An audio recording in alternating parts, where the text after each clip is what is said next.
দক্ষিণ দিনাজপুর জেলার হিলি ব্লকের বিভিন্ন এলাকায় শান্তিপূর্ণভাবে সম্পূর্ণ হলো কালীপুজো। দক্ষিণ দিনাজপুর জেলার হিলি ব্লকের বিভিন্ন এলাকায় শান্তিপূর্ণভাবে সম্পূর্ণ হলো কালীপুজো। পাঞ্জুল, হিলি, ধলপাড়া, বিনশিরা ও জামালপুর সহ আশেপাশের অঞ্চলে উৎসবের আমেজে মেতেছিল সাধারণ মানুষ। কোথাও বড় আকারের প্যান্ডেল ও আলোকসজ্জা, কোথাও আবার সাবেকি ঐতিহ্যের ছোঁয়া, সব মিলিয়ে ভক্তিময় পরিবেশে পালিত হয়েছে উৎসব। এবছর বিশেষ নজর কেড়েছে ত্রিমোহিনীর ৭.৫ হাত কালীপুজো। এখানে ছিল নানান আকর্ষণীয় কর্মসূচি, সাংস্কৃতিক অনুষ্ঠান ও আলোকসজ্জা। লালপুর সব্যসাচী কল্যাণ সংঘের পুজোয় সাবেকি ঢঙে নির্মিত প্রতিমা ও মানানসই প্যান্ডেল দর্শকদের প্রশংসা কুড়িয়েছে। ত্রিমোহিনী কিরণ একাডেমির পুজোতেও ছিল জাঁকজমকের ছোঁয়া, সুন্দর আলো, আকর্ষণীয় প্যান্ডেল এবং রুচিশীল প্রতিমা নজর কেড়েছে সকলের।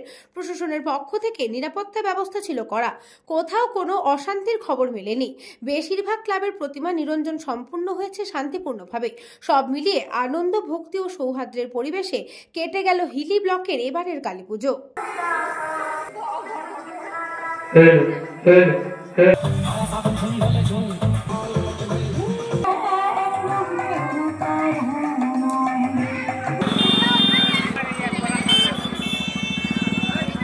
দক্ষিণ দিনাজপুর থেকে বিদ্যুৎ কুমার মাহাতোর রিপোর্ট, নিউজ বঙ্গ টাইম।